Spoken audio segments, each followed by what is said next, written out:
Bismillahirrahmanirrahim. Assalamualaikum warahmatullahi wabarakatuh. Pemirsa, saya Muhammad Lutfi Khairuddin saat ini berada di bendungan atau Waduk Sutami yang berada di Desa Karangkates, Kecamatan Sumberpucung, Kabupaten Malang. Nah, ini adalah salah satu objek wisata air yang berada di Kabupaten Malang. Dan ini adalah pintu gerbang masuk di Taman Wisata Waduk Sutami. Sutami ini adalah nama orang, yaitu Menteri Pekerjaan Umum pada masa Presiden Soekarno dan Presiden Soeharto yang namanya dihormati, diabadikan menjadi nama sebuah waduk atau bendungan di Karangkates ini. Nah, untuk lebih jelasnya saya ajak masuk dulu pemirsa.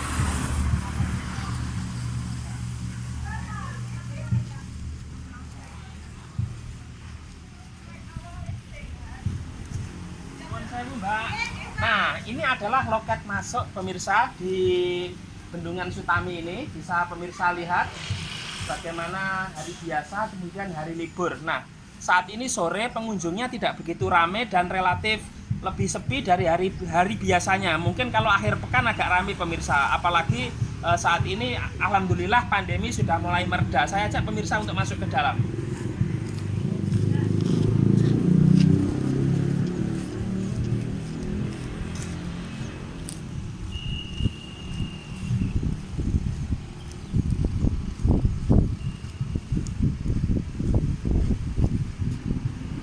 Pemirsa, ini adalah pintu utama di Bendungan Karangkates. Ya, nama ini bisa disebut Bendungan Karangkates karena memang berada di Desa Karangkates atau Waduk Karangkates. Tapi juga disebut juga Bendungan Sutami atau Waduk Sutami yang diambil dari nama Insinyur Sutami, ya, Menteri Pekerjaan Umum pada masa Bung Karno dan Pak Harto yang tadi saya jelaskan. Nah, bendungan ini pemirsa itu dibangun. Memang airnya itu dibendung, ya. Artinya ini adalah waduk pemirsa. Waduk itu semacam danau buatan begitu yang dibuat oleh manusia. Artinya tidak alami. Berbeda kalau danau. Danau itu alami. Memang itu ciptaan Allah Subhanahu wa taala. Jadi ada cekungan begitu yang terisi air. Nah, itu namanya danau. Seperti misalnya Danau Toba, Danau Singkarak, Danau Maninjau, Danau Batur, Danau Buyan, Danau Kerinci misalnya, dan lain sebagainya pemirsa. Banyak sekali danau-danau di Indonesia itu. Artinya terbentuk karena alami. Ada faktor karena danau vulkanik, karena gunung berapi. Ada juga danau yang terbentuk karena pergeseran kulit bumi yang dipetut, yang dinamakan dengan danau tektonik. Atau ada danau vulkanotektonik, yaitu danau yang terbentuk memang karena letusan gunung berapi dan pergeseran kulit bumi. Artinya dua-duanya, seperti Danau Toba yang berada di Provinsi Sumatera Utara. Nah, pemirsa sekalian, sedangkan waduk ini adalah buatan manusia, ya. Artinya sebelumnya tidak ada menjadi ada, ya, karena memang air cekungannya itu awalnya Bendungan Karangkates ini memang sudah ada, namun kemudian terisi air dan kemudian juga akhirnya dibangun sedemikian rupa, terus kemudian dibendung begitu, ya. Airnya dibendung agar supaya bisa dimanfaatkan untuk beberapa hal. Misalnya bendungan ini berfungsi satu juga sebagai tempat perikanan pemirsa untuk budidaya ikan, khususnya ikan tawar, ya. Di sini banyak sekali ikan tawar, misalnya ada mujair, kemudian gurami, kemudian ikan nila, kemudian ikan sepat misalnya, dan banyak lainnya, ya. Artinya budidaya ikan tawar. Yang kedua, ini juga berfungsi sebagai tempat wisata pemirsa, ya. Ini ada Malang Kabupaten Beautiful Karangkates, ya. Ini nama desanya memang Karangkates, ya, atau mungkin kalau disinonimkan pemirsa itu karang pepaya. Kan mungkin dulu ada batu karang kemudian ada pohon katesnya mungkin, ya, makanya dinamakan Karangkates atau karang pepaya pemirsa, ya. Malang Kabupaten ini semacam maskot untuk wisata di Kabupaten Malang adalah The Heart of East Java, artinya hatinya Jawa Timur begitu, ya, atau Jawa Timur yang sesungguhnya. Nah, the real East Java. Nah, selain berfungsi sebagai perikanan juga berfungsi sebagai tempat wisata seperti ini. Terus selanjutnya waduk atau bendungan Karangkates ini juga berfungsi sebagai pembangkit listrik pemirsa, yaitu PLTA, pembangkit listrik tenaga air. Artinya airnya dibendung, kemudian nanti saya jelaskan di sana pemirsa ada 3 turbin, ya. Jadi ada 3 turbin yang menggerakkan generator yang kemudian menghasilkan listrik di sini ya. Nanti saya jelaskan juga di sana, di sebelah sana maksud saya ada waduk atau bendungan Lahor ya, ke sana itu arah ke Kabupaten Blitar. Itu ada waduk juga namanya Waduk Lahor. Nanti saya siarkan di sana pemirsa. Itu waduk juga yang di sini ada 3 turbin ya. Nanti saya jelaskan, ada satu yang berasal dari bendungan Karangkates, satunya berasal dari Waduk Lahor yang sama-sama menggerakkan generator untuk aliran listrik. Jadi PLTA di sini juga ada namanya PLTA Sutami ya, pembangkit listrik tenaga air Sutami yang diambil dari nama Insinyur Sutami. Nah, itu bendungan pembangkit listrik ini salah satu pembangkit listrik terbesar di Indonesia yang mensuplai atau memasok ke dalam sistem listrik di pembangkitan Jawa Bali ya. Jadi unit pembangkitan Jawa Bali pemirsa. Nah, itu salah satunya dipasok dari Waduk Karangkates ini. Nah, kemudian waduk ini selain berfungsi sebagai perikanan, tempat wisata, pembangkit listrik, juga berfungsi sebagai sarana irigasi atau pengairan. Artinya untuk mengairi misalnya sawah, ladang, kebun dan seterusnya pemirsa. Artinya ini penampungan air. Jadi ketika di musim kemarau, terutama seperti bulan-bulan kemarin, kalau sekarang musim penghujan, maka air di waduk ini sangat diharapkan sekali sebagai sarana irigasi untuk mengairi pertanian maupun persawahan agar tidak kekeringan pemirsa. Dan yaitu yang muaranya apa? Kepada kesejahteraan rakyat. Nah, untuk lebih jelasnya saya ajak jalan ke sana pemirsa. Ini pemandangan di sekitar tempat wisata Karangkates pemirsa. Ayo ke sini Mas.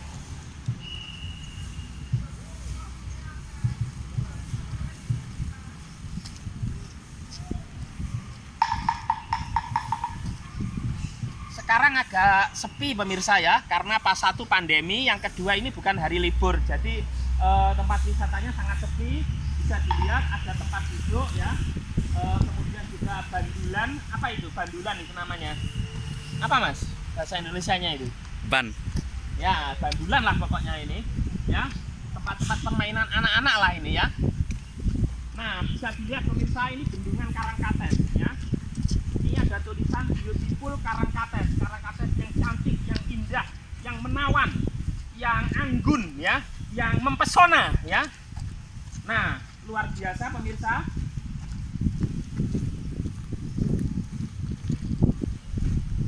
Walaupun waduk ini dibuat oleh manusia, tapi pada hakikatnya alam ini pemirsa adalah diciptakan oleh Allah Subhanahu wa taala. Artinya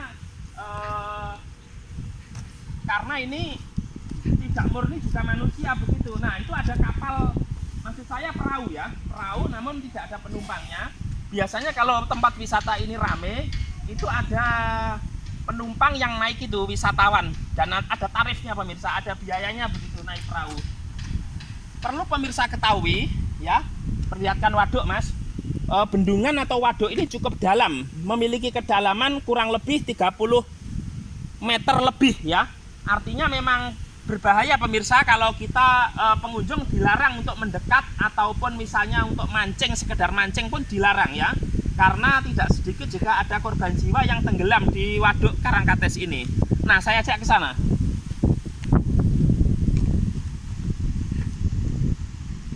Suasananya cukup asri ya, cukup sejuk, cukup rindang begitu.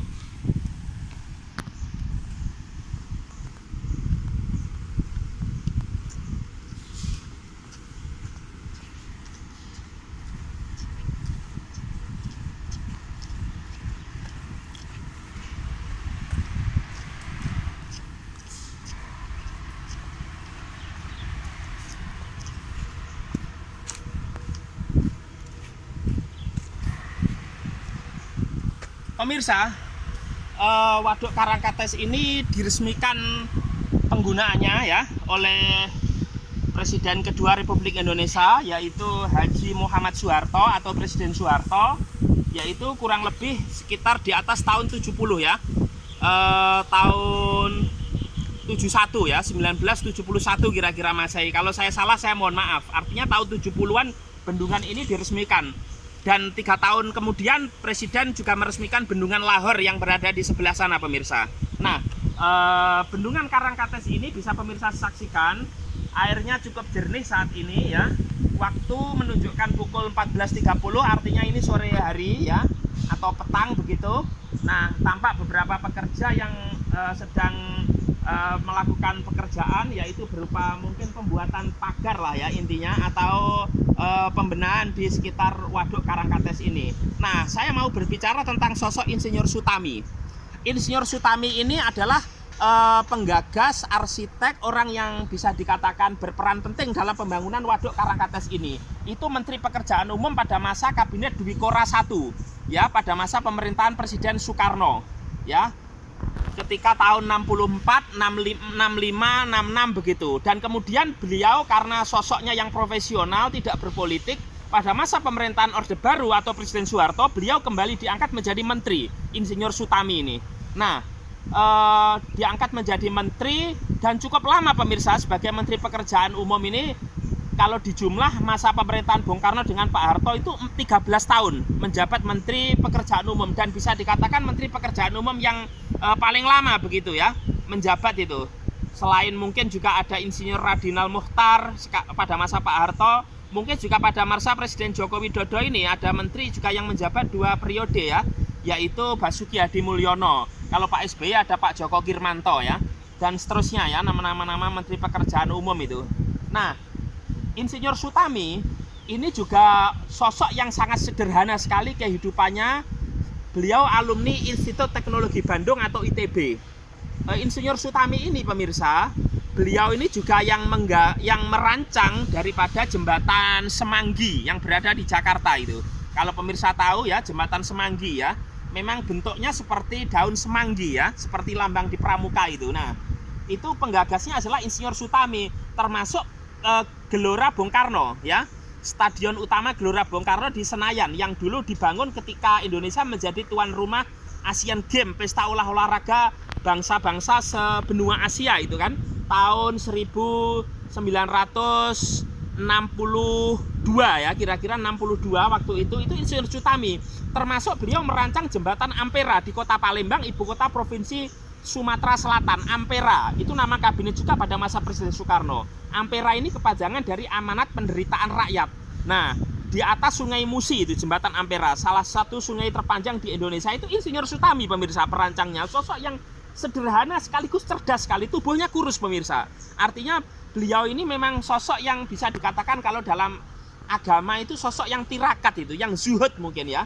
Nah, kemudian dia juga berperan dalam pembangunan merancang gedung MPR DPR RI ya, gedung parlemen, gedung legislatif di Jakarta itu, Majelis Permusyawaratan Rakyat ya.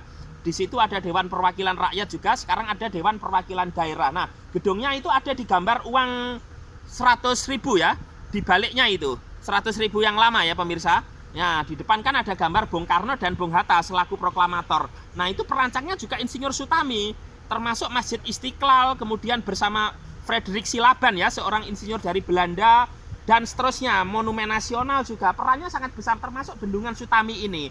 Nah, pada tahun 78 ketika Insinyur Sutami ini meninggal, yang awalnya waduk ini bernama Waduk Karangkates sesuai nama desanya Karangkates, Kecamatan Sumberpucung, Kabupaten Malang, Presiden Soeharto datang ke sini terus memberi nama Bendungan dan Waduk Sutami, termasuk pembangkit listrik tenaga airnya itu diberi nama Sutami karena untuk menghargai jasa-jasa Sutami. Bayangkan pemirsa, beliau itu meninggal dalam keadaan, mohon maaf ini, dalam keadaan tidak punya atau miskin, bahkan sempat tidak kuat untuk membayar listrik. Bayangkan seorang arsitek besar yang karyanya luar biasa, kemudian juga kalau mau kaya sih mudah sekali, proyek-proyek yang dibangun juga luar biasa, tetapi kemudian tidak kuat membayar listrik pemirsa. Bahkan pemirsa kalau baca di internet itu beliau sempat dikatakan kekurangan gizi karena tubuhnya kurus. Saya ajak ke sana pemirsa.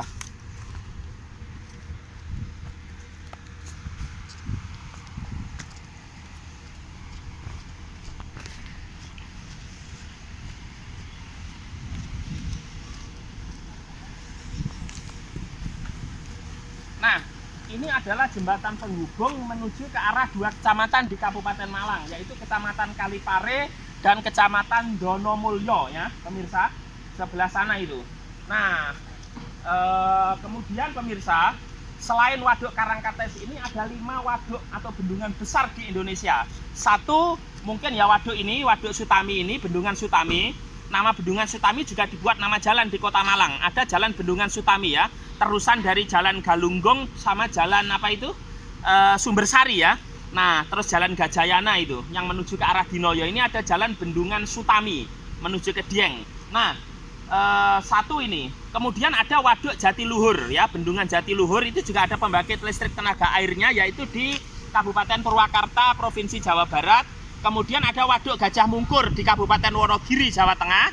Kemudian ada lagi yang terbesar itu Waduk Batu Tegi ya di Provinsi Lampung di Sumatera. Kemudian ada bendungan atau waduk Sigura-gura di Sumatera Utara di Kabupaten Asahan. Karena bendungan itu memang berada di membendung sungai namanya Sungai Asahan. Bendungannya namanya Sigura-gura. Nah,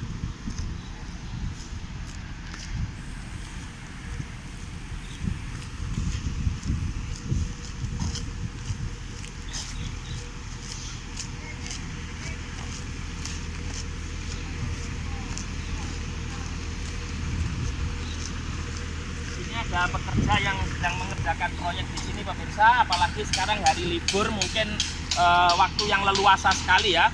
Libur maksudnya nggak banyak pengunjung maksudnya.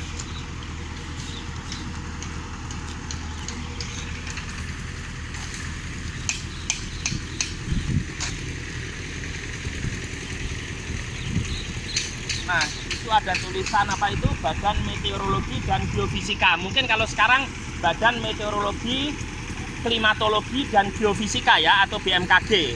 Yang di pusat itu diketuai oleh mantan Rektor Universitas Gadjah Mada yaitu Profesor Dr. Insinyur Dwi Korita Karnawati ya, perempuan. Nah, di sini memang ada stasiun BMKG-nya. Kalau di Malang ada di Karangkates ini ada stasiun Geofisika, kemudian yang di Karangploso juga ada stasiun Klimatologi. Nah, ini ada ruang seismograf pemirsa. Seismograf itu adalah alat pencatat gempa, mendeteksi kalau ada gempa bumi ya. Pemirsa harus tahu itu ya, kalau alat pengukur suhu udara ada termometer, kemudian kelembapan udara ada higrometer, tekanan udara itu ada barometer, kemudian arah dan kecepatan angin ini anemometer, kemudian alat pengukur curah hujan namanya ombrometer. Nah, itu ada di pelajaran fisika pemirsa, terutama bagi Anda yang jurusan ilmu pengetahuan alam atau natural science, saya yakin paham tentang hal ini.